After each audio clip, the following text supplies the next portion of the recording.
Hello बच्चों, myself Vikas Nagpal, your VN sir. और मेरा एम है आपके लिए फिजिक्स को इजी बनाना। इसी एम के साथ मैं आज क्लास आपके लिए लेकर आया हूं जिसका नाम है intensity due to circular arc. तो इसमें बच्चों हम देखेंगे कि एक चार्ज्ड सर्कुलर आर्क के सेंटर पर इंटेंसिटी ऑफ इलेक्ट्रिक फील्ड का क्या फॉर्मूला होता है, क्या डायरेक्शन होती है और आर्क के कितने पॉसिबल इसके ऊपर क्वेश्चंस बनते हैं, कौन कौन से PYQ इसमें एग्जाम्स में आए हुए हैं, सब कुछ अपने इस क्लास के अंदर कवर करने वाले हैं। तो चलो बच्चों, टाइम को वेस्ट किए बिना अपनी क्लास स्टार्ट करते हैं। Intensity due to circular arc. तो इसमें बेटा सबसे पहले मैं आपको एक बार प्रीवियस क्लास को रिवाइज करना चाहता हूं। तो बेटा प्रीवियस क्लास में आपने क्या स्टडी किया था बताओ, कुछ पॉइंट्स उसके। Intensity due to a point charge के कारण इंटेंसिटी का क्या फॉर्मूला था बताओ, KQ/R² था, E is equal to KQ/R²। मैंने क्या बोला आपको, intensity due to a point charge, SIP, some important points. SIP का मतलब है बेटा सम इंपॉर्टेंट पॉइंट्स। तो इसमें मैं आपको एक पॉइंट बताता हूं। प्रीवियस क्लास को 2 मिनट्स 3 मिनट्स में अपने रिवाइज कर लेते हैं। मैंने बेटा इसके अंदर आपको ये बात बताई थी कि एक पॉइंट चार्ज है Q, तो इसके कारण R डिस्टेंस के ऊपर एक पॉइंट है P। तो इस P पॉइंट पर इंटेंसिटी का फॉर्मूला क्या होता है बताओ, KQ/R² होता है। क्या होता है फॉर्मूला, पॉइंट चार्ज के कारण इंटेंसिटी का फॉर्मूला KQ/R² होता है। अब इसकी डायरेक्शन क्या होती है, पॉजिटिव के कारण इसकी डायरेक्शन आउटवर्ड होती है, पॉजिटिव चार्ज के कारण इसकी डायरेक्शन आउटवर्ड होती है, और नेगेटिव चार्ज के कारण इसकी डायरेक्शन क्या होती है, इनवर्ड होती है, अंदर की तरफ होती है। और किसी पॉइंट के ऊपर हमें डायरेक्शन को फाइंड करना हो तो हम इसके लिए क्या करते हैं, जैसे ये पॉइंट है वहां P है, तो P के ऊपर डायरेक्शन क्या होगी, inward, due to negative charge. और ड्यू टू पॉजिटिव चार्ज, अगर ये पॉजिटिव चार्ज है तो इस P पॉइंट के ऊपर पॉजिटिव चार्ज के कारण डायरेक्शन क्या होगी, अवे फ्रॉम द चार्ज। ठीक है, तो आउटवर्ड या इनवर्ड होगी, ये डिपेंड करता है कि चार्ज पॉजिटिव है या नेगेटिव है। साथ ही इस बात पे भी डिपेंड करता है कि पॉइंट किस तरफ है। अगर पॉइंट P इधर लेंगे तो इस तरफ बाहर की ओर, इसमें पॉइंट P इधर लेंगे तो इस तरफ अंदर की ओर। तो इस तरह से हम किसी डायरेक्शन को डिसाइड करते थे। इसके अलावा सेकेंड नंबर SIP, हमने बेटा ये पढ़ा था कि चार्ज डेंसिटीज, चार्ज की जो डेंसिटी होती है वो डिपेंड करती है कि बॉडी किस टाइप की है। चार्ज डेंसिटी बेटा 3 टाइप्स की होती थी, एक लैम्डा, एक सिग्मा और एक रो। लैम्डा, सिग्मा और रो। लैम्डा का क्या नाम था बेटा, लीनियर चार्ज डेंसिटी। उसमें हम बोलते थे, लैम्डा को हम क्या बोलते थे, लीनियर चार्ज डेंसिटी। और हम इसके अंदर क्या था कि जो लैम्डा था वो फॉर्मूला इसका क्या होता है, टोटल चार्ज अपॉन में टोटल लेंथ। और लैम्डा हम उनके ऊपर लेते थे जो बॉडीज ही लीनियर होती थी, जैसे कि वायर हुआ या रिंग हुआ, ऐसी बॉडीज जिसमें चार्ज का डिस्ट्रीब्यूशन उसके लेंथ के अंदर होता है। तो ऐसी बॉडीज के अंदर कौन सी डेंसिटी ली जाती है, लीनियर चार्ज डेंसिटी, जिसे लैम्डा से रिप्रेजेंट किया जाता है। और लैम्डा का फॉर्मूला क्या होता है, टोटल चार्ज अपॉन में टोटल लेंथ। सिग्मा को बोला जाता है सरफेस चार्ज डेंसिटी। सिग्मा को क्या बोला जाता है, सरफेस चार्ज डेंसिटी। ये बच्चों उन बॉडीज में ली जाती है जिसमें चार्ज का डिस्ट्रीब्यूशन उसके एरिया में होता है। जैसे आप समझ लीजिए एक डिस्क हो आपके पास, इस तरह से एक डिस्क हो, या ऐसे समझ लीजिए कि एक शीट हो आपके पास, शीट हो जिसके अंदर लेंथ भी हो और ब्रेड्थ भी हो। डिस्क में भी एरिया हो, लेंथ और ब्रेड्थ से मिलकर क्या बनता है, एरिया। डिस्क का भी एरिया होता है πr²। और इसमें चार्ज का जो डिस्ट्रीब्यूशन हो वो उसके पूरे सरफेस एरिया में हो। इसमें भी चार्ज का डिस्ट्रीब्यूशन कैसे हो, सरफेस एरिया में हो। तो उस केस के अंदर सरफेस चार्ज डेंसिटी ली जाती है। और सरफेस चार्ज डेंसिटी का फॉर्मूला होता है टोटल चार्ज अपॉन में टोटल एरिया। तो सीधी बात कह सकते हैं कि जब चार्ज का डिस्ट्रीब्यूशन उसकी लेंथ में हो तो उसे लीनियर चार्ज डेंसिटी, और जब एरिया में हो, सरफेस एरिया पर हो, तो उसे सरफेस चार्ज डेंसिटी। और जब फिर थर्ड बात क्या होती है, रो। रो कब लेते हैं, रो का नाम होता है वॉल्यूम चार्ज डेंसिटी। तो अंडरस्टैंडिंग हो गई अब आपको, बिल्कुल अंडरस्टूड है कि हम रो कब लेंगे, जब चार्ज का डिस्ट्रीब्यूशन किसी बॉडी के वॉल्यूम में होगा। जैसे कि स्फेरिकल बॉडी, मान लो आपके पास एक स्फेयर है, ये क्या है, एक सॉलिड स्फेयर है, सॉलिड स्फेयर, और उसके अंदर जो चार्ज है वो उसके पूरे वॉल्यूम में डिस्ट्रीब्यूट है, उसके चार्ज जो है पूरे वॉल्यूम में डिस्ट्रीब्यूट है, तो उसके लिए रो लिया जाता है total charge upon total volume. तो इसकी बेटा यूनिट भी उसी हिसाब से, इसकी यूनिट होगी कूलम पर मीटर, इसकी यूनिट होगी कूलम पर मीटर स्क्वायर, और इसकी यूनिट क्या होगी, कूलम पर मीटर क्यूब होती है। तो इस तरह से ये हमारे SIP हैं, सम इंपॉर्टेंट पॉइंट है। एक पॉइंट और बेटा, कि अगर एलिमेंट के ऊपर चार्ज देखना हो, फॉर चार्ज्ड एलिमेंट, अगर कोई बॉडी एलिमेंट की फॉर्म में हो, मान लो कोई बॉडी ऐसी आती है जो एलिमेंट की फॉर्म में आती है, तो उसके लिए बेटा लैम्डा का जो फॉर्मूला होता है वो dQ/dl होता है।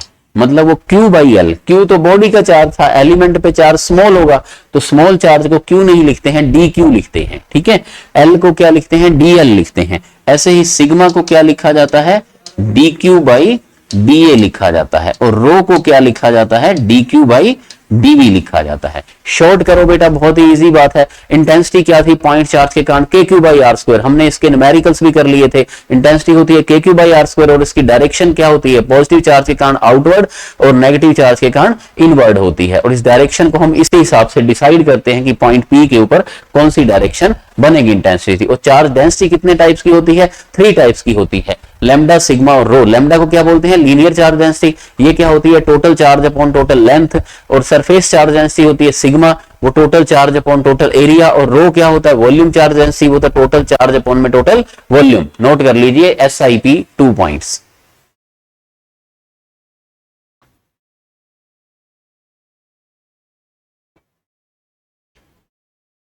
सेकंड बात बेटा, थर्ड पॉइंट, SIP अभी चल रहे हैं, SIP के अंदर थर्ड पॉइंट देखो, ये बेटा एक्सिस होती हैं, X एक्सिस और Y एक्सिस। और अगर कोई वेक्टर हो आपके पास, कोई ऐसा वेक्टर हो जो यूनिडायरेक्शनल, एक ही डायरेक्शन में जा रहा हो, अगर ये वेक्टर है, मान लो A वेक्टर है, तो हम उसको ऐसे लिख सकते हैं AXI कैप, AI कैप या AXI कैप या X डायरेक्शन में। लेकिन अगर ये बेटा Y डायरेक्शन में जा रहा हो, तो A वेक्टर को आप क्या लिख सकते हो, AY J कैप लिख सकते हैं, ठीक है। X डायरेक्शन में जा रहा हो तो उसको किससे रिप्रेजेंट करते हैं, I कैप से, उसका यूनिट वेक्टर I कैप होता है। और Y डायरेक्शन को किससे रिप्रेजेंट करते हैं, J कैप से। तो अगर कोई X डायरेक्शन में जा रहा हो तो उसके नीचे X लगा देंगे, और Y डायरेक्शन में जा रहा हो तो उसके साथ Y लगा देंगे। लेकिन अगर बेटा कोई वेक्टर इस तरह से जा रहा हो बीच में, यानी कि वो X में भी जा रहा है और Y में भी जा रहा है, X में भी जा रहा है और Y में भी जा रहा है, ऑब्लिक वेक्टर हो, तो इस केस में बच्चों आपको पता है कि वेक्टर्स की जो टिप होती है उससे एक नॉर्मल ड्रॉ किया जाता है, X एक्सिस पर और Y एक्सिस पर। तो इसका ये जो कंपोनेंट बनता है, यानी इस केस में A वेक्टर के 2 कंपोनेंट होते हैं। ये कंपोनेंट होता है AX, जिसको हम बोलते हैं A cos थीटा, और ये जो कंपोनेंट इसका बनता है नॉर्मल को Y एक्सिस पे ड्रॉप करने से AY, जिसको हम बोलते हैं A sin थीटा। कोई पूछे ऐसा क्यों बोला जाता है, तो देखो ये एंगल बेटा थीटा है, आप देखो खुद ही, sin थीटा क्या हो जाएगा, परपेंडिकुलर अपॉन में हाइपो, ठीक है। परपेंडिकुलर कौन है बताओ इसका, AY, ये AY है, तो AY की वैल्यू यहां से किसके इक्वल आ जाएगी बताओ, A sin थीटा के इक्वल आ जाएगी। ठीक इसी तरह से अगर हम यहाँ पे cos थीटा को लें, तो cos थीटा बच्चों किसके इक्वल हो जाएगा, AX/A के। तो AX की वैल्यू बोलो किसके इक्वल आ जाएगी, A cos थीटा के। इसलिए AX A cos थीटा होता है और AY A sin थीटा होता है। तो एक वेक्टर जो X और Y दोनों में चल रहा हो, यानी कि ऑब्लिक वेक्टर हो, उसके हमेशा 2 कंपोनेंट होते हैं, आप जानते हो। एक कंपोनेंट A cos थीटा और एक होता है A sin थीटा। इसको आइडेंटिफाई ऐसे किया जाता है कि थीटा को टच करने वाला कंपोनेंट cos थीटा, और जो टच नहीं करता है वो कौन सा होता है, कंपोनेंट sin थीटा होता है। तो ये इन कंपोनेंट्स को बेटा हम रेक्टेंगुलर कंपोनेंट्स भी बोलते थे। अब नोट कर लो इसको जल्दी से। अब एक बात आती है इसमें, वेक्टर का एडिशन।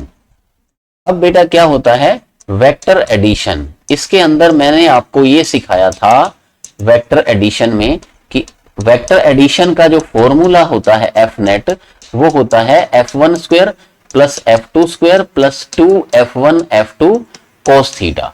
ये फॉर्मूला होता है। और अगर इसमें थीटा 90 डिग्री हो तो cos 90 डिग्री कितना हो जाएगा बेटा, 0। cos 90 डिग्री हो जाएगा 0।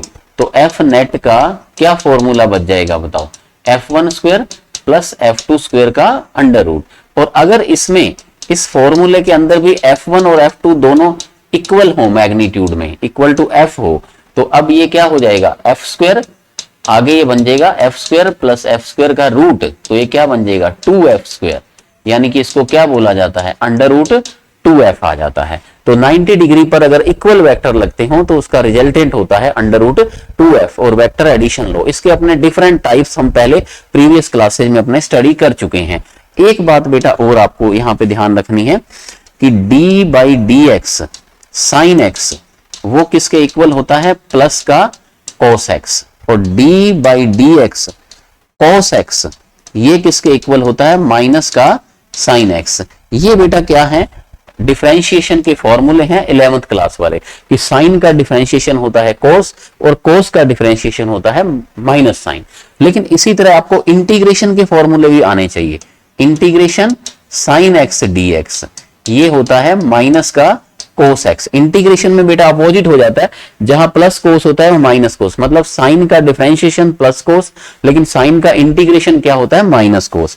और इंटीग्रेशन cos x dx ये भी अपोजिट होता है, वहां माइनस साइन था, यहां क्या होता है, प्लस साइन होता है। तो ये बच्चों कुछ सम इंपॉर्टेंट पॉइंट हैं जो हमने प्रीवियस क्लासेज में स्टडी किए हैं, या 11th क्लास के कुछ इंटीग्रेशन और डिफरेंशिएशन के फॉर्मूले हैं, इसको नोट कर लीजिए। अब अपने आज का टॉपिक स्टार्ट करते हैं। इसके बाद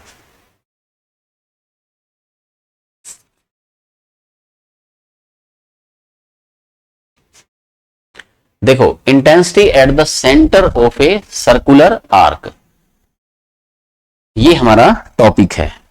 बहुत ही इंपॉर्टेंट टॉपिक होने वाला है बच्चों ये, इसके ऊपर बहुत बार क्वेश्चन आए हैं नीट के अंदर। देखो क्या है ये, कि इसका ये कहना है कि आपके पास एक सर्कुलर आर्क है जिसके ऊपर चार्ज डेंसिटी लैम्डा है, और इसकी जो रेडियस है ये r है, और ये इसका सेंटर है P।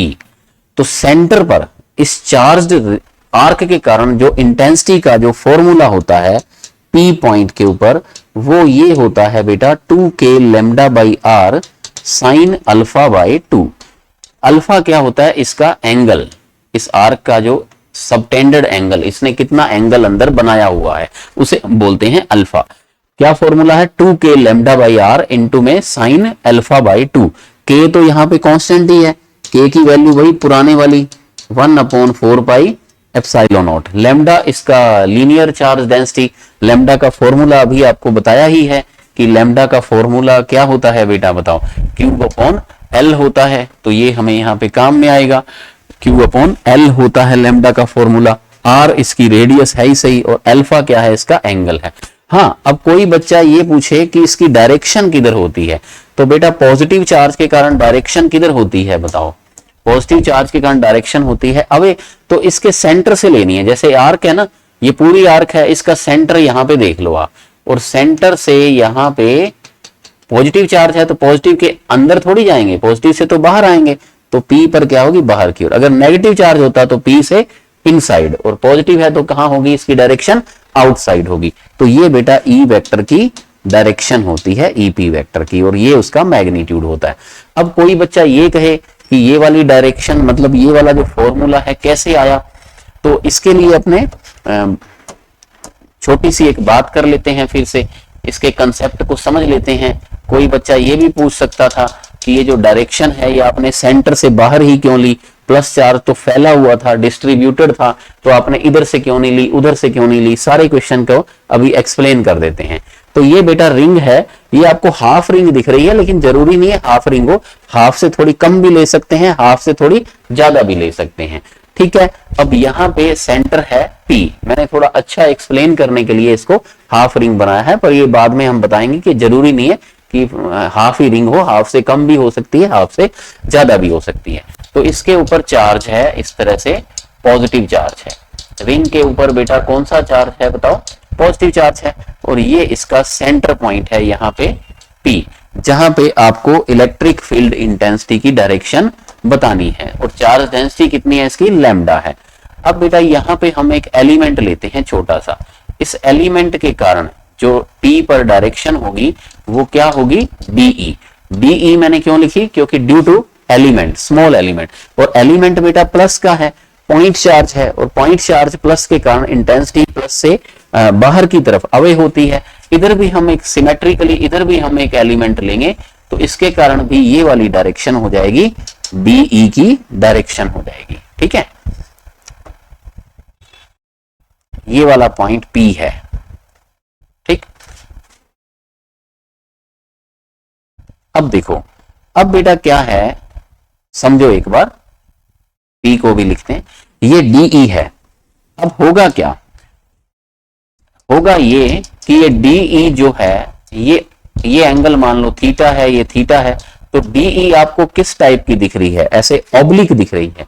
ऑब्लिक के हमेशा टू कंपोनेंट होते हैं, जिसमें थीटा को टच करने वाला कंपोनेंट कौन सा होता है, डीई कोस थीटा, और जो दूसरा कंपोनेंट है वो कौन सा हो जाएगा बताओ, डीई साइन थीटा। जो मैंने आपको भी समझाया था कि वेक्टर के कंपोनेंट थीटा को टच करने वाला कौन सा होता है, ए कोस थीटा, और जो टच नहीं करता है वो कौन सा होता है, ए साइन थीटा। तो डीई के कंपोनेंट क्या हो जाएंगे, डीई कोस थीटा और डीई साइन थीटा। अब इस तरह ये इधर है डीई बेटा, इसके भी कंपोनेंट डिवाइड करो, तो इसका ये कंपोनेंट जो थीटा को टच करता है ये हो जाएगा डीई कोस थीटा, और ये कंपोनेंट कौन सा हो जाएगा, डीई साइन थीटा। अब आपने देखा कि साइन थीटा कंपोनेंट तो अपोजिट डायरेक्शन में है, एक दूसरे से अपोजिट है, तो क्या कर देंगे, एक दूसरे को कैंसिल कर देंगे। लेकिन कोस थीटा वाले ये तो ऐड हो जाएंगे क्योंकि सेम डायरेक्शन में है, तो साइन वाले तो कैंसिल हो गए। इसका मतलब इंटेंसिटी का कोई भी कंपोनेंट इस डायरेक्शन में काम नहीं करेगा। तो इंटेंसिटी का कंपोनेंट कौन सी डायरेक्शन में काम करेगा, अगर ये पॉइंट मान लो P है ये वाला, तो P पर इंटेंसिटी की डायरेक्शन किधर आएगी, नीचे की तरफ आएगी बेटा डायरेक्शन, और इस का जो E पॉइंट के ऊपर डायरेक्शन आएगी डाउनवर्ड, उसकी वैल्यू क्या आएगी, इंटीग्रेशन डीई कोस थीटा। तो हमें सभी एलिमेंट्स के कोस कंपोनेंट को ऐड करना पड़ेगा, और कोस कंपोनेंट की डायरेक्शन किधर है, P से नीचे की तरफ, तो इसीलिए ये ईपी की मैंने डायरेक्शन किधर बताई थी, नीचे की ओर। इस कारण आप ये याद रखोगे, जो मैंने आपको ट्रिक बताई है कि रिंग पे चार्ज डिस्ट्रीब्यूटेड होता है, लेकिन आप देखोगे कहां से, उसका जो सेंटर पॉइंट होता है वहां से आप देखोगे, सेंटर पॉइंट से अवे बनाओगे तो उसकी डायरेक्शन आ जाएगी। बेटा डायरेक्शन कंसेप्ट बहुत इंपॉर्टेंट है नीट और जेई के लिए, तो आपको ध्यान क्या रखना है, पूरी आर्क को नहीं देखना है, उसका सेंटर लेके उससे अवे की तरफ डायरेक्शन बनानी, अगर पॉजिटिव है। अगर रिंग नेगेटिव है तो फिर अवे नहीं, उसके टूवर्ड्स बनानी है, अंदर की ओर बनानी है। तो आप बच्चों डायरेक्शन का मतलब अब आप समझ गए हो। अब बात रही कि इसमें डीई की वैल्यू कितनी होगी, तो ये डिस्टेंस तो बेटा आर है ही सही, तो डीई क्योंकि पॉइंट चार्ज के कारण है, तो मैं यहां लिखता हूं डीई की वैल्यू किसके इक्वल हो जाएगी बताओ, पॉइंट चार्ज के कारण क्या होती है, के क्यू अपॉन में आर स्क्वायर, के क्यू अपॉन में आर स्क्वायर। लेकिन यहां जो क्यू है, क्यू जो चार्ज है बेटा वो एलिमेंट का है, और एलिमेंट के चार्ज का मैंने नाम क्या रखा है यहाँ, डी क्यू। तो इस एलिमेंट का कोई भी, या ये एलिमेंट है, इसका चार्ज कितना है, डी क्यू है। तो के क्यू बाई आर स्क्वायर की जगह पे क्या आ जाएगा, K D Q by R square. क्योंकि बेटा एलिमेंट को हम एक पॉइंट चार्ज समझ सकते हैं, तो हमने अभी सीखा कि पॉइंट चार्ज के कारण इंटेंसिटी क्या होती है, के क्यू बाई आर स्क्वायर। तो हम एलिमेंट को किसकी तरह कंसीडर कर रहे हैं, एक पॉइंट चार्ज की तरह, और पॉइंट चार्ज के कारण इंटेंसिटी क्या होती है, के क्यू बाई आर स्क्वायर। तो यहाँ क्यू नहीं, यहाँ डी क्यू आएगा, क्योंकि बात किसकी चल रही है, एलिमेंट की चल रही है।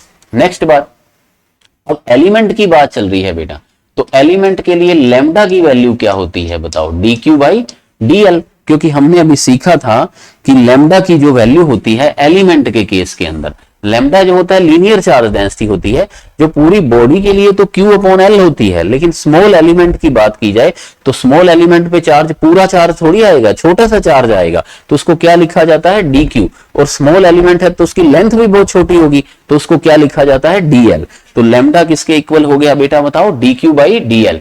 तो यहां से DQ की वैल्यू आ रही है, DQ की वैल्यू क्या आ रही है आपके पास बताओ, DQ की वैल्यू आ रही है लैम्डा इंटू में DL अपॉन में आर स्क्वायर, ये वैल्यू आ रही है। अब बच्चों क्या होता है यहाँ पे, एक बात और देखनी है यहाँ पे कि एंगल किसके इक्वल होता है। अब ये पूरा जो रिंग है उसको छोड़ो, मान लो ये जो एलिमेंट है, ये एलिमेंट का बेटा कुछ साइज तो होगा, इस एलिमेंट का थोड़ा सा साइज तो होगा, इसकी कोई लेंथ होगी, dl। तो मान लो ये एलिमेंट है, ये है एलिमेंट, ठीक है। तो इसके अंदर जो एंगल बना हुआ है, इसके अंदर ये जो छोटा सा एंगल बना हुआ है, ये है डी थीटा। तो एंगल क्या होता है बताओ, आर्क अपॉन में रेडियस। तो एंगल के सामने आर्क कितनी होगी, dl, जो इसकी लेंथ है, और रेडियस कितनी है, इसकी r है। तो यहां से डी थीटा एंगल क्या हो जाएगा, आर्क अपॉन में रेडियस। तो इससे डी की वैल्यू क्या बनने वाली है, लैम्डा इंटू में dl यहां से क्या हो जाएगी भी, r डी थीटा अपॉन में r स्क्वायर। तो r से एक पावर उसकी कट जाएगी, तो डी की वैल्यू बेटा क्या आ जाएगी, k lambda D theta by r। बस अपने डी की ये वैल्यू यहां पे पुट कर देंगे और इसका अपने इंटीग्रेशन कर देते हैं, ठीक है। ये तो साइड में बॉक्स बना दो, समझने के लिए ये बात मैंने आपको लिखवाई। अब आओ यहां पे, अब यहां पे देखो, हमने देखा कि कौन से कंपोनेंट बेटा ऐड हो गए थे, कोस कंपोनेंट। तो ईपी पी पॉइंट के ऊपर इंटेंसिटी क्या हो गई थी, इंटीग्रेशन डीई कोस थीटा। सभी एलिमेंट्स के कोस कंपोनेंट जो होंगे वो ऐड हो जाएंगे, साइन कंपोनेंट तो कैंसिल हो गए। तो इंटीग्रेशन का मतलब होता है जोड़ना, सम करना, किनको, सभी के कोस कंपोनेंट को। तो इक्वल टू, अब इसके बाद मैं यहां पे लिखता हूं EP equal to integration DE cos theta है। और बेटा इंटीग्रेशन की लिमिट क्या होगी, अब ये देखो, मान लो ये पूरा एंगल कितना है, अल्फा है, पूरा एंगल कितना है यहां पे, अल्फा है, ठीक है। पूरा एंगल रिंग का कितना है, अल्फा। तो आप ये देखो कि इस तरफ वाला जो एंगल होगा ये होगा माइनस अल्फा बाई 2, और इस तरफ वाला जो एंगल होगा ये होगा प्लस अल्फा बाई 2।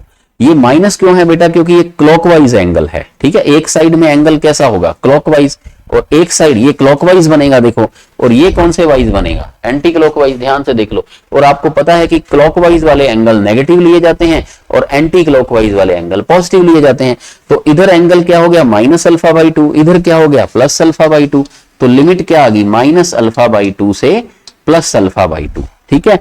डीई को, ये तो होगी इंटीग्रेशन की लिमिट। और डीई की वैल्यू हमारे पास पड़ी है, डीई की वैल्यू क्या है बताओ, ये रही K lambda D theta by R into में डीई के साथ में क्या है बेटा, कोस थीटा है, ठीक है। अब इसमें क्या होगा, के लैम्डा बाई आर तो बाहर आ जाएगा। तो नेक्स्ट पेज पे चलते हैं। तो ईपी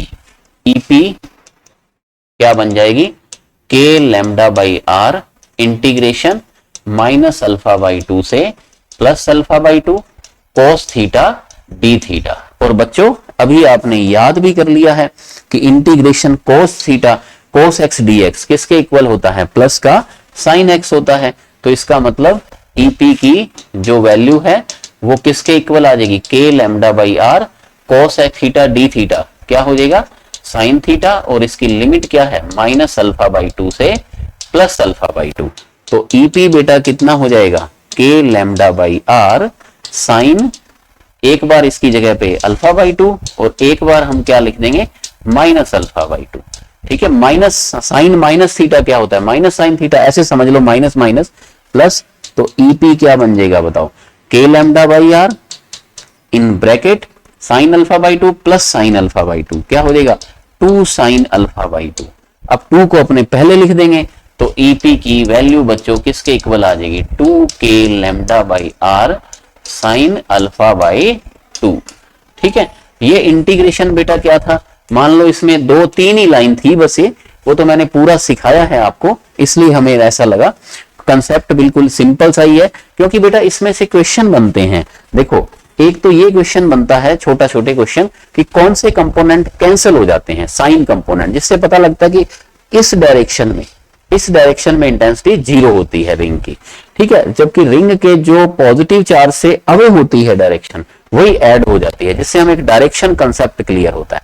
और एक छोटी छोटी बातें तो खैर क्लियर होती ही हैं कि पॉइंट चार्ज के कारण इंटेंसिटी क्या होती है, के डी क्यू, इसके अंदर बहुत छोटी छोटी बातें छुपी हुई हैं। पॉइंट चार्ज के कारण इंटेंसिटी क्या होती है बताओ, के क्यू बाई आर स्क्वायर। तो अगर वो एलिमेंट की फॉर्म में हो तो K D Q by R square. Lambda क्या लिखते हैं एलिमेंट के लिए, D Q by D L. तो लैम्डा का कंसेप्ट भी फॉर्मूला रिवाइज हो गया हमारा, तो डी क्यू क्या हो जाएगा लैम्डा डी एल। एंगल क्या होता है बेटा आर्क अपॉन रेडियस। कौन सा एंगल इस एलिमेंट का एंगल, एलिमेंट का एंगल कितना था बताओ डी थीटा, तो एंगल के सामने आर्क क्या थी डी एल बाई रेडियस। तो ये छोटे छोटे से जो कंसेप्ट हैं हमारे वो यहाँ पे क्लियर हो जाते हैं, छोटे छोटे क्वेश्चंस इसमें क्लियर हो जाते हैं। और मेन बात ये फॉर्मूला तो आपको याद भी रखना ही है, इंटेंसिटी क्या होती है 2k lambda by R sine alpha by 2। एक बार बोलो बेटा क्या होती है, रिड्यूस करो इसको।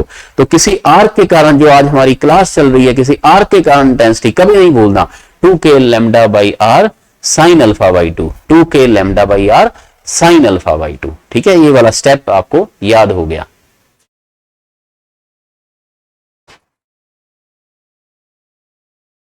अब इसमें न्यूमेरिकल कैसे आते हैं, देखो इसमें बेटा न्यूमेरिकल आते हैं क्वार्टर रिंग के कारण। पहले एक बार मैं यहाँ फॉर्मूला फिर से लिख रहा हूं कि आर्क के कारण जो फॉर्मूला आया है 2k lambda by R sine alpha by 2 आया है। अब बेटा अगर क्वार्टर रिंग होती, मान लो क्वार्टर रिंग, तो क्वार्टर रिंग कैसे होती है, देखो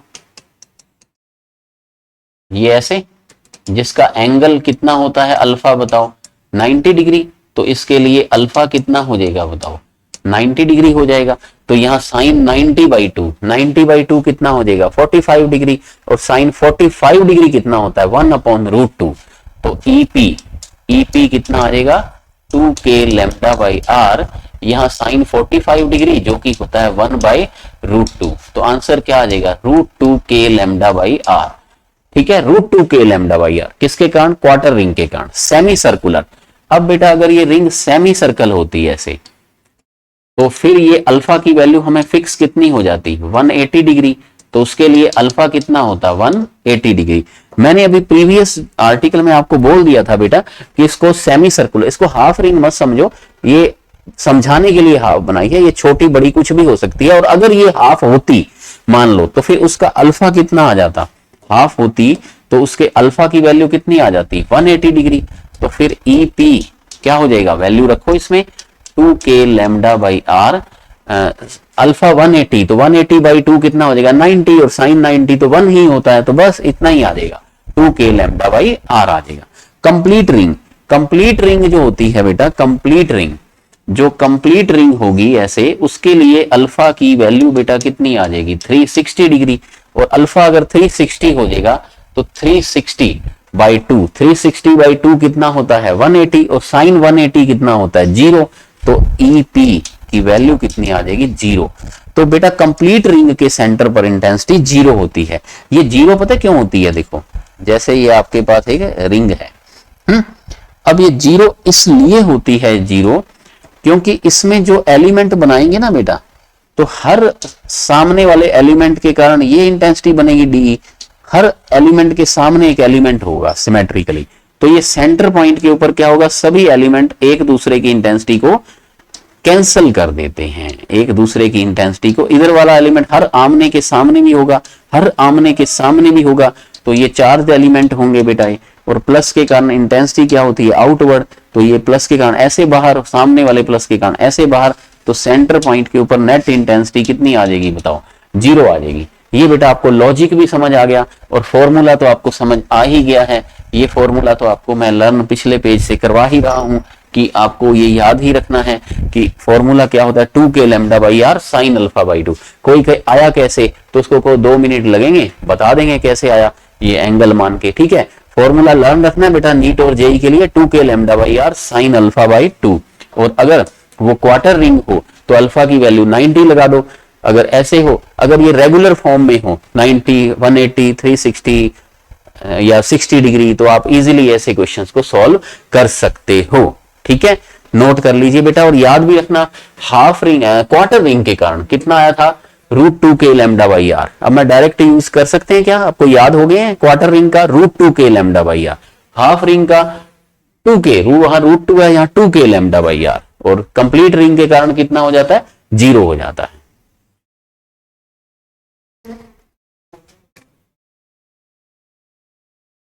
चलिए बेटा, तो नीट में ये क्वेश्चन आया था, ये प्रीवियस नीट के हमारे क्वेश्चन है, दो क्वेश्चन है।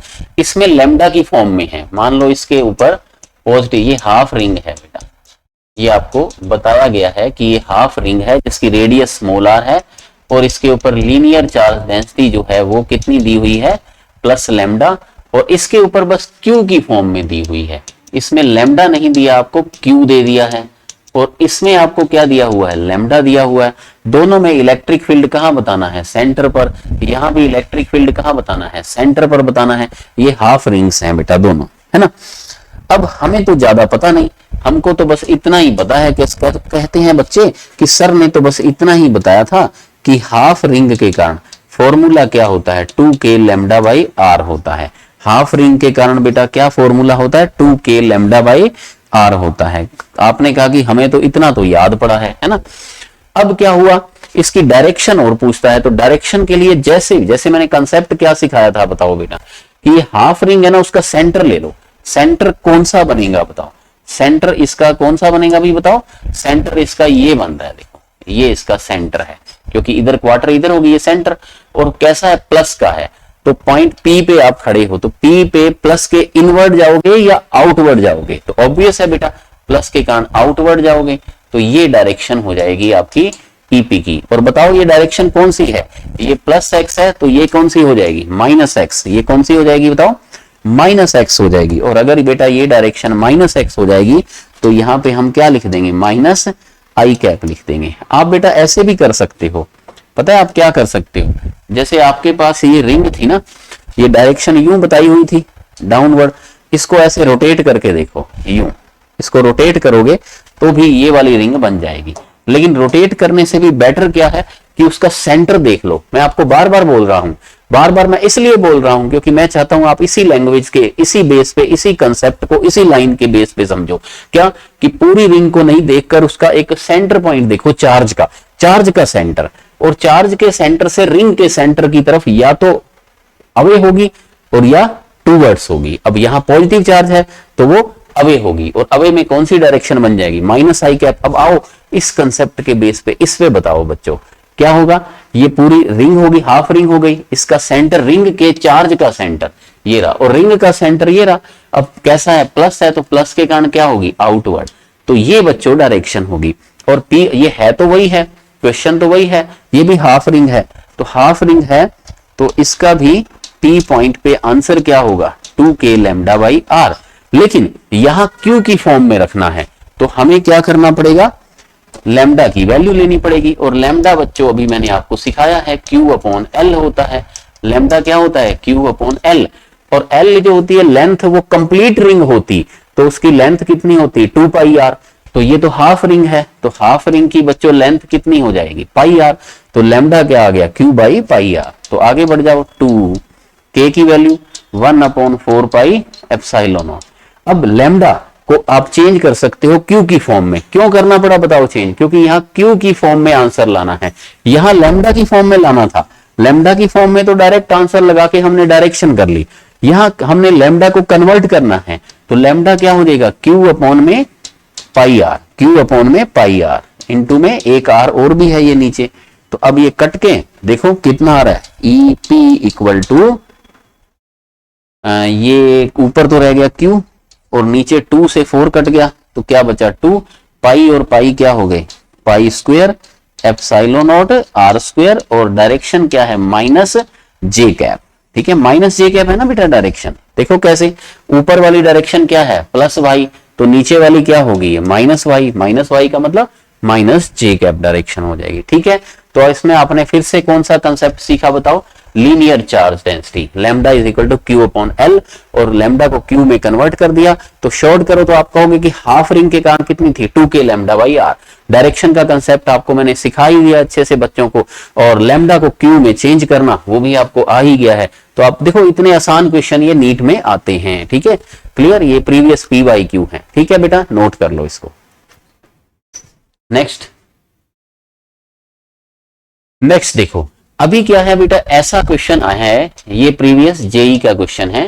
देखो इसमें क्या है कि हाफ रिंग के ऊपर तो पॉजिटिव चार्ज है प्लस Q, और बाकी की जो हाफ रिंग है उसके ऊपर चार्ज कैसा है, माइनस Q है। ठीक है, बाकी की हाफ रिंग के ऊपर चार्ज कितना है, minus Q। Electric field intensity फिर वही बतानी है P पर। तो अब ये हाफ रिंग है लेकिन इसके जो क्वार्टर हैं वो डिफरेंट चार्ज वाले हैं, मतलब जो इस साइड का जो क्वार्टर है लेफ्ट हैंड साइड का, उस पे चार्ज प्लस क्यू है और राइट हैंड साइड के ऊपर क्या है, माइनस क्यू है। तो बच्चों आप क्या करोगे, इसको आप हाफ रिंग नहीं समझ सकते हो, इसको आपको समझना पड़ेगा टू क्वार्टर रिंग। और डायरेक्शन का कंसेप्ट वही रहेगा, डायरेक्शन का कंसेप्ट वही रहेगा। क्या कंसेप्ट रहेगा बताओ, कि ये क्वार्टर रिंग है इतनी, इसका सेंटर ले लो और सेंटर प्लस का है तो प्लस से बाहर की ओर, ये बन गया आपका ई, ठीक है। और माइनस के कारण कहां बनेगा बताओ, अंदर की ओर। ये देखो माइनस चार्ज वाला भी क्वेश्चन आ गया, ये ई अंदर की। और क्वार्टर रिंग है तो ई का क्वार्टर रिंग के कारण क्या होता है, √2 k लैम्डा बाई आर। अभी सीखा था ना प्रीवियस स्लाइड में, क्वार्टर रिंग के कारण क्या होता है, √2 k lambda by R. Quarter ring के कारण बेटा क्या होता है, ये रहा क्वार्टर रिंग के कारण √2 k लैम्डा बाई आर होता है, ठीक है। अब ये ई और ई कितने डिग्री पर आ गए हैं बताओ, 90 डिग्री पे ऊपर। और जब दो वेक्टर बेटा 90 डिग्री पर लगते हैं तो उनका रिजल्टेंट क्या होता है बताओ, √2e, ये हो जाएगा ई नेट। तो ई नेट किसके इक्वल हो जाएगा बताओ, √2e। ये भी आपको भी मैंने सिखाया था कि अगर दो वेक्टर बेटा 90 डिग्री के ऊपर लगते हैं, अगर दो वेक्टर 90 पर लगते हैं तो उनका रिजल्टेंट क्या हो जाता है, √2f हो जाता है, ठीक है। और √2f है या ये √e है तो ये √2e हो जाता है। तो ये कितना बन जाएगा ई नेट, देखो इसका √2 इंटू में, और ई की वैल्यू ऊपर से ले आओ, ई की वैल्यू कितनी है, √2 k लैम्डा बाई आर है। तो आंसर क्या बन जाएगा, 2 k लैम्डा बाई आर। और डायरेक्शन देखो बेटा आप इसकी, ये ई नेट की डायरेक्शन ये वाली आई है, ये कौन सी डायरेक्शन है, एक्स डायरेक्शन है, तो प्लस आई कैप अपने इसमें कर देंगे। लेकिन अभी बेटा इसको लैम्डा को क्यू में चेंज भी करना पड़ेगा, तो कैसे करेंगे चेंज, ये क्वार्टर रिंग मानकर इनको किया है, क्वार्टर रिंग मानकर इनको चेंज किया है ना, क्वार्टर रिंग माना है। तो अब इसमें लैम्डा की जो वैल्यू है, लैम्डा की जो वैल्यू है वो कितनी आ जाएगी, क्वार्टर रिंग मान के बेटा इनको सोल्व किया है तो लैम्डा की वैल्यू क्या हो जाएगी बताओ, क्यू अपॉन में क्वार्टर रिंग है, कंप्लीट रिंग के लिए 2 पाई आर, हाफ रिंग के लिए पाई आर, और क्वार्टर रिंग के लिए pi r by 2। Pi r small दिया है तो पाई आर बाई 2, वो 2 ऊपर चला जाएगा। तो आप इसके लिए आगे बढ़ जाइए, आगे क्या लिखेंगे, 2 इंटू में k की वैल्यू क्या हो जाएगी, 1/4 पाई एप्सिलॉन नॉट, ठीक है। आर को ऐसे ही लिख दिया है, और लैम्डा की वैल्यू, लैम्डा की वैल्यू ऊपर से लाया हूं मैं 2q by pi R, 2q by pi R, 2q by pi R. आर बेटा एक जैसे लिखो, इस आर को कैपिटल ही कर लो, क्योंकि हम कैपिटल से समझते आए हैं, तो इस आर को क्या कर लो, कैपिटल आर कर लो, एक जैसा आर बना लो, या तो दोनों को स्मॉल कर लो या दोनों को कैपिटल कर लो, ठीक है। तो कट के कितना आंसर आ जाएगा, 2 से 2 कट गया, मतलब 2 2 4, 4 से 4 कट गया।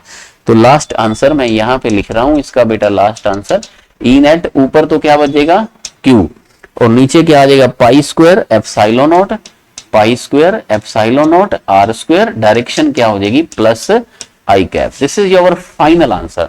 तो बहुत इजी है बेटा, अगर हाफ रिंग दी हो लेकिन उसके क्वार्टर पार्ट पे प्लस हो, क्वार्टर पे माइनस हो, तो आपको 2 क्वार्टर मानने हैं उनको, प्लस का कारण outer, outside away from positive charge, और माइनस के कारण इनसाइड, और दोनों 90 पे आ गई बच्चों तो √2e कर दो बस। और e की वैल्यू आपको पता है ये क्वार्टर रिंग के कारण ये होती है, और क्वार्टर रिंग का लैम्डा भी रख दो उसमें, क्वार्टर रिंग के कारण पाई आर बाई 2 आ जाएगा। ये आर है बेटा, है ना, आर मैंने यहाँ पे कैपिटल कर दिया, ठीक है। स्मॉल रहने दो तो फिर यहां भी स्मॉल आएगा, ठीक है, एक जैसा। आर फॉर रेडियस है, उसको दोनों लेटर लिख सकते हैं, नोट कर लो इस क्वेश्चन को। नेक्स्ट क्वेश्चन बच्चों, नेक्स्ट देखो, फिर से हाफ रिंग है, लेकिन इसमें फिर वही है कि इसका जो ऊपर वाला जो क्वार्टर है उसके ऊपर जो चार्ज डेंसिटी है वो 3 लैम्डा है, और नीचे वाले के ऊपर बेटा 4 लैम्डा है। तो हम इनको फिर से क्या मानेंगे, क्या इनको हाफ रिंग मानेंगे या 2 अलग अलग क्वार्टर, 2 अलग अलग क्वार्टर, क्योंकि उनके ऊपर चार्ज डेंसिटी अलग अलग है तो उनके फॉर्मूले भी अलग अलग हो जाएंगे, तो उनको 2 अलग अलग क्वार्टर मान के प्रीवियस क्वेश्चन की तरह सॉल्व करेंगे। लेकिन अब बेटा ई का जो फॉर्मूला होता है क्वार्टर रिंग के कारण वो होता है √2 k लैम्डा बाई आर। कितना होता है, √2 k लैम्डा बाई आर। तो ई प्रोपोर्शनल टू लैम्डा भी तो होता है ना, क्योंकि बाकी चीजें तो कांस्टेंट है, √2 k भी कांस्टेंट है, रेडियस भी एक ही है, इसकी रेडियस स्मॉल आर भी है, कैपिटल आर कर लो, ठीक है, कैपिटल आर कर लो, अगर एग्जाम में स्मॉल आर दी हो तो यहां स्मॉल आर कर लेना, ठीक है। अब देखो बेटा, ई प्रोपोर्शनल टू लैम्डा है, इसका मतलब जिसका लैम्डा 3 टाइम्स होगा उसकी ई को हम 3e माने। अच्छा, पहले डायरेक्शन के बारे में भी साथ साथ ही कर लीजिए, वही कंसेप्ट डायरेक्शन का बच्चों, वही एक ही कंसेप्ट मैं बार बार बोल रहा हूं, इसको ध्यान से देखो कि यहां पे इसका सेंटर होगा, ये क्वार्टर रिंग है, यहां पे इसका सेंटर होगा, और सेंटर से बेटा डायरेक्शन क्या होगी इसकी, आउटवर्ड। तो ये तो हो गई है E1 ऊपर वाले की ना, और ये 4 लैम्डा वाला ये क्वार्टर है इसका, ये है सेंटर, और ये होगी डायरेक्शन E2। अब फिर से E1 और E2 कितने डिग्री पर आ गए हैं, 90 डिग्री के ऊपर, और E1 की बेटा जो वैल्यू है वो 3 लैम्डा है, तो 3 लैम्डा के कारण क्या हो जाएगी 3e, और 4 लैम्डा के कारण क्या हो जाएगी 4e। देख रहे हैं बेटा, तो ये 3e क्यों किया 3e इसको, क्योंकि e होती है √2k लैम्डा बाई आर। अब इस लैम्डा को अगर यहां पे हम 3 लैम्डा कर दें तो e प्रोपोर्शनल टू लैम्डा है, लैम्डा 3 टाइम होगा तो इंटेंसिटी भी 3 टाइम, तो जिसका लैम्डा 3 लैम्डा है उसे 3e कर दो, और जिसका 4 लैम्डा है उसे 4e कर दो, और अब दोनों इंटेंसिटी कितने डिग्री के ऊपर आ गई हैं बेटा, 90 डिग्री के ऊपर आ गई हैं। तो 90 डिग्री पर जब भी आती हैं तो ई नेट क्या होता है, E1 square plus E2 square का अंडर रूट, तो ई नेट क्या आ जाएगा यहाँ पे 4e का स्क्वायर, 4e का स्क्वायर क्या बनेगा 16e square plus 9e square, कितना बनेगा ये 25e स्क्वायर, मतलब कितना बन जाएगा 5e। तो ये बेटा अपना आंसर हो जाएगा। तो ई नेट का आंसर कितना हो जाएगा 5e, जिसमें e की जो वैल्यू होगी वो किसके इक्वल होगी, √2k lambda by R. This is final answer. और ई नेट की बेटा डायरेक्शन, अगर ये दोनों बराबर होते, दोनों इक्वल होते, फिर तो ये डायरेक्शन ठीक बीच में आती, ठीक है। अब बड़ा कौन सा है 4e, तो जो वेक्टर बड़ा होता है तो रिजल्टेंट उसकी तरफ खिसक जाता है, उसकी तरफ स्लाइड हो जाता है, तो ये होगी बेटा ई नेट की डायरेक्शन। तो इसकी डायरेक्शन क्या होगी, स्लाइटली अपवर्ड फ्रॉम, या स्लाइटली अबव, स्लाइटली अबव लिख दीजिए, यहां पे लिख दीजिए slightly above from x axis, x axis से थोड़ा ऊपर होगी ये ई नेट की। बेटा ऊपर क्यों होगी समझ गए, क्योंकि E2 बड़ा है तो शिफ्ट हो जाता है बड़े की तरफ। रिजल्ट अगर दोनों वेक्टर सेम है तो रिजल्टेंट जस्ट बीच में रहता है, मिड में, लेकिन अगर एक वेक्टर बड़ा है तो रिजल्टेंट किस तरफ शिफ्ट हो जाता है, बड़े वाले की तरफ शिफ्ट हो जाता है। नोट कर लो।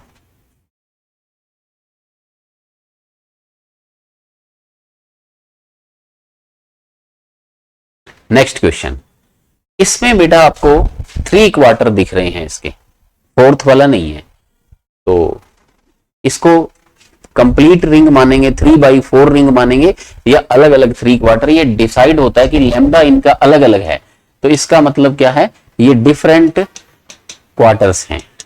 ये क्वार्टर, ये सेकंड, ये रहा पॉजिटिव, ये माइनस वाला है बेटा, ये एक माइनस वाला है ये, तो इसके ऊपर चार्ज कैसा है, नेगेटिव है, और इसके ऊपर चार्ज कैसा है, पॉजिटिव है, प्लस का 2 लैम्डा। तो जैसे हमने प्रीवियस क्वेश्चन में किया था, ठीक उसी स्टाइल में कीजिए इसको, कि ये जो प्लस है इसका सेंटर ये रहा, और सेंटर से P की तरफ आइए, और P की तरफ आके ये इंटेंसिटी बना दीजिए 2e। बताओ 2e क्यों किया, पहले बताओ P पर आएंगे प्लस से, प्लस के अंदर जाएंगे या बाहर आएंगे, बाहर आएंगे, ऑब्वियस है, पॉजिटिव चार्ज है तो कितना होगा 2e। पर इस प्लस के कारण, इस प्लस के कारण क्या हो जाएगा, ये वाला जो प्लस है इसके कारण इस तरफ होगी e, तो आप पाओगे कि 2e और e तो अपोजिट हो गई हैं, बड़ी कौन सी है 2e, तो नेट इस तरफ बचेगी 2e की साइड में e, ठीक है। और ये माइनस के कारण इंटेंसिटी क्या हो जाएगी, अंदर की ओर क्या होगी e, क्योंकि ये लैम्डा है तो इसको e मानेंगे, और ये 2 लैम्डा है तो इसकी कितनी होगी 2e, और इसके कारण कितनी हो गई e हो गई है, ठीक है, क्लियर। तो नेट इंटेंसिटी जो बचेगी इसमें, ये 2e वाली, ये किसके कारण मानी है मैंने, 2 लैम्डा के कारण, ठीक है। डायग्राम एक बार फिर से बना दें,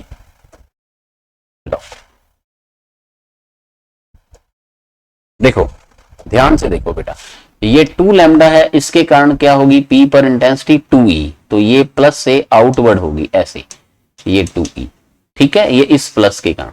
और इस प्लस के कारण क्या होगी, ये ऐसे आउटवर्ड, प्लस से आउटवर्ड होती है ना ई, तो 2e और e में अब बड़ी कौन सी है 2e, तो नेट तो इस तरफ बच जाएगी, तो नेट जो बचेगा एक e तो ये ऊपर वाला बच गया, ये वाला e, और एक e बेटा इस +2 लैम्डा वाले के कारण जो ज्यादा थी ये e बच गया, और e फिर से 90 डिग्री के ऊपर आ गए, तो ये कितना हो जाएगा, क्योंकि ये एंगल बेटा इनके बीच में है ना, तो ये एंगल 45 होगा, ये एंगल 45 होगा, इस वजह से वो सिमेट्रिकली होने की वजह से वो हमेशा 90 पे बनते हैं।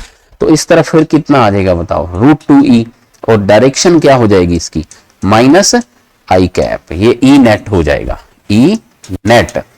तो इसका मतलब बेटा e नेट कितना आ जाएगा यहाँ पे बताओ, √2e -i कैप, और e की जो वैल्यू है, क्योंकि वो क्वार्टर रिंग है तो उसके कारण कितनी होती है, क्वार्टर रिंग के कारण बेटा कितनी होती है इसकी वैल्यू, √2 k λ/r इंटू में -i कैप, तो e नेट कितना बन जाएगा बताओ, 2k λ/r -i कैप, ये इसकी डायरेक्शन हो जाएगी, नोट कर लो 2k λ/r -i कैप। तो इन क्वेश्चंस को बेटा आप इजीली सॉल्व कर सकते हो। अब आपके पास रिंग से रिलेटेड कैसा भी क्वेश्चन आ जाए, ऐसे क्वार्टर रिंग, हाफ रिंग, सारे PYQ आपको आते होंगे, सभी क्वेश्चन आपको आते होंगे डेफिनेटली। अब एक थोड़ा डिफरेंट टाइप का क्वेश्चन करते हैं जो जेई के अंदर, जेई मेंस में आया हुआ क्वेश्चन है, जेई मेंस का क्वेश्चन है बेटा, ये नीट में भी आ सकता है ये वाला क्वेश्चन। देखो एक बार क्वेश्चन को पढ़ के देखो क्या है।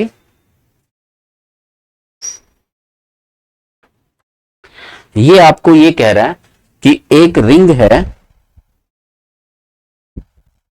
जिससे स्मॉल एलिमेंट डीएल को कट कर दिया गया है। एक रिंग से बच्चों हमने क्या किया, उसका छोटा सा एलिमेंट हमने कट कर दिया। एक रिंग थी ऐसे, देखो ये एक रिंग है, ये रिंग क्या है +Q, और R इसकी रेडियस है, इसके ऊपर चार्ज कितना है +Q, और हमने क्या किया, इस रिंग से एक छोटा सा पार्ट, यहां से हमने कहीं से भी एक छोटा सा पार्ट हमने कट कर दिया। तो कट करने के बाद ये बच गई हमारे पास रिंग, यहां पे कट लगा हुआ है, देखो बाकी चार्ज ऐसे के ऐसे ही है +Q, लेकिन एक छोटा सा पार्ट उसमें कट लगा हुआ है, ठीक है। Then calculate intensity of electric field at the centre due to remaining ring. ये बेटा रिमेनिंग रिंग है हमारी, इसके सेंटर पर आपको P पर आपको इंटेंसिटी बतानी है, ये इसका सेंटर है। आप ये बताओ, अभी मैंने आपको ये सिखाया था कि कंप्लीट रिंग के कारण इंटेंसिटी कितनी होती है 0, ठीक है। E कंप्लीट क्या होती है 0 होती है कंप्लीट रिंग के कारण। Complete E complete ring intensity due to complete ring कितनी थी 0। तो ये तो अभी रिमेनिंग पार्ट है और ये इसमें कट लग गया, तो हम इसको ऐसे कह सकते हैं कि E vector cut part plus E vector remained part कितना होना चाहिए 0, क्योंकि टोटल रिंग कंप्लीट रिंग का 0 आ रहा है। तो इसका मतलब क्या हुआ कि कंप्लीट रिंग किससे मिलकर बनी है, इस रिमेनिंग पार्ट और यहां पे जो कट पार्ट है उससे मिलकर बनी है। तो हम अब ये भी तो कह सकते हैं कि E vector cut part is equal to minus E vector remained part. अब पूछा क्या गया है बताओ, electric field at centre due to remaining ring, तो रिमेनिंग रिंग के सेंटर पे कितना होगा। तो बेटा कट पार्ट और रिमेनिंग जो होंगे उसमें नेगेटिव साइन आ गया, इसका मतलब कि इनकी डायरेक्शन अपोजिट होगी, मैग्नीट्यूड में ये क्या रहेंगे सेम रहेंगे। ऐसा क्यों हुआ बेटा, देखो ये देखो, ये जो कट पार्ट है इसको मैंने एक बार यहां पे अलग कलर में मैं बनाता हूं, ये कट पार्ट है। और मैंने जो आपको मैंने कंसेप्ट सिखाया था आज, देखो लास्ट तक हर क्वेश्चन में काम आता है, इसका सेंटर पॉजिटिव चार्ज है, तो कट पार्ट के कारण P पे इंटेंसिटी ये वाली होगी, ये हो गई E वेक्टर CP मतलब कट पार्ट की। अब आप ये बताओ कि रिमेन्ड पार्ट का सेंटर कौन सा है, ये रिमेन्ड पार्ट है बेटा, इसका सेंटर ये बनेगा, यहां बनेगा इसका सेंटर, और सेंटर प्लस का है तो प्लस के कारण बाहर, ये इंटेंसिटी किसकी हो जाएगी E रिमेन्ड पार्ट RP। तो आप देखो कि E कट पार्ट और रिमेन पार्ट क्या हो रहे हैं अपोजिट आ रहे हैं, और ये मैग्नीट्यूड इसलिए माइनस का साइन है, और मैग्नीट्यूड में ये सेम होंगे बेटा। E vector remained part, E vector remained part का मैग्नीट्यूड क्या होगा, ई वेक्टर कट पार्ट के इक्वल होगा। तभी तो बेटा इक्वल है मैग्नीट्यूड में, तभी तो नेट कितना आएगा, 0 आएगा। यहां से जो कंसेप्ट बना आप समझ गए कि ई जो है रिमेन्ड पार्ट, आरपी मतलब रिमेन्ड पार्ट, वो ई कट पार्ट के इक्वल है। और कट पार्ट तो बेटा एक पॉइंट चार्ज है, इसका क्या है बताओ, इसका ये पॉइंट चार्ज है, तो इसको अपने क्या मान सकते हैं, डी क्यू और डीएल इस कट पार्ट को। तो इसके लिए इंटेंसिटी क्या हो जाएगी, के क्यू अपॉन में आर स्क्वायर, आर वो पॉइंट की डिस्टेंस हो जाएगी जहां पे देखनी है। तो यहीं से तो हमने आज का SIP स्टार्ट भी किया था, के क्यू बाई आर स्क्वायर, तो कह दो कि K D Q by R square. अब बच्चों लैम्डा क्या होता है, लैम्डा होता है एलिमेंट के लिए D Q by D L होता है। तो डी क्यू की वैल्यू क्या हो जाएगी, lambda D L, D Q की वैल्यू क्या हो जाएगी, lambda D L by R square हो जाएगी। ठीक है, यहां पे आपका आंसर आ गया। लेकिन जो जेई में जो क्वेश्चन आया था इसमें थोड़ा इसको आगे बढ़ाया हुआ था, उसने कहा कि लैम्डा को अगर क्यू की वैल्यू में, क्योंकि आंसर क्यू और आर में लाना है आपको, ठीक है, तो लैम्डा को अगर क्यू के साथ रिलेशन बनाए तो लैम्डा क्या होता है, क्यू बाई एल, तो क्यू बाई 2 पाई आर, क्योंकि रिंग की जो लेंथ होती है वो कितनी होती है बताओ, 2 पाई आर होती है। तो लैम्डा को अगर क्यू के साथ रिलेशन के फॉर्म में रखें तो के बाई आर स्क्वायर तो एज इट इज आ गया, इनटू में डीएल भी ऐसे आ गया, और लैम्डा की जो वैल्यू है वो क्या है, क्यू अपॉन में 2 पाई आर हो जाएगी। तो ई रिमेन्ड पार्ट किसके इक्वल आ जाएगा बेटा, K Q DL by 2 pi R cube. ये बेटा आपका फाइनल आंसर आ जाएगा डीएल की फॉर्म के अंदर, K Q DL by 2 pi R cube हो जाएगा। जो जेई मेंस में क्वेश्चन एक बार ऐसे भी आया था कि यहां इंटेंसिटी 1 अपॉन आर क्यूब के प्रोपोर्शनल है, ठीक है, 1E proportional to 1 upon R cube है, यहां से भी क्वेश्चन आया। तो ये बेटा बहुत ही अच्छा क्वेश्चन था, जिसका कंसेप्ट क्या था कि टोटल रिंग के कारण, जो कंप्लीट रिंग के कारण इंटेंसिटी क्या होती है, 0 होती है। तो इसका मतलब कि टोटल जो दोनों का जो वेक्टर सम होना चाहिए वो क्या होना चाहिए, 0 होना चाहिए। तो बेटा पूरा एक बार देखो, ये अपनी क्लास कंप्लीट होगी, लेकिन क्या आप इसको रिड्यूस कर सकते हो, आज आप एक्सपर्ट बन गए हो इसके अंदर, डेफिनेटली आप एक्सपर्ट हो चुके हो आर्क के क्वेश्चन के अंदर। मैंने पहले आपको ये समझाया था कि स्टार्टिंग में कि पॉइंट चार्ज के कारण क्या लेते हैं, के क्यू बाई आर स्क्वायर। देखो इसमें काम में आया है, कहीं ना कहीं मैंने आपको इंटीग्रेशन सिखाया था, वो भी यहाँ पे कहीं ना कहीं काम में आया है। ठीक है, तो शुरू में मैंने आपको SIP लिखाए थे, सम इंपॉर्टेंट पॉइंट, वो प्रीवियस क्लास के टॉपिक थे। फिर मैंने आपको रिंग के कारण जो बताया था, चार्ज रिंग के कारण, उसका फॉर्मूला लर्न कराया था। क्या था formula, 2k lambda by R sine alpha by 2, और वो आया कैसे, डायरेक्शन क्या होती है, सब कंसेप्ट सिखा दिए आपको। फिर उसके बाद मैंने आपको सिखाया क्वार्टर रिंग के कारण √2k lambda by R, half ring के कारण 2k लैम्डा बाई आर, और कंप्लीट रिंग के कारण 0 होता है। सभी बातें याद होगी आपको। और फिर आपको मैंने क्वेश्चंस करवाए कि हाफ रिंग के कारण डायरेक्शन कैसे डिसाइड करनी है, और अगर हाफ रिंग के अंदर पार्ट क्वार्टर्स के ऊपर चार्ज अलग अलग हो या उनकी डेंसिटी अलग अलग हो, तो हमें कैसे उसको क्वार्टर मानकर उसको इंटेंसिटी को सॉल्व करना है। ठीक है बेटा, तो इस क्लास को रिवाइज कीजिए अच्छे से। ठीक है, ओके, मिलते हैं जल्दी ही नेक्स्ट क्लास में। Wish you all the best.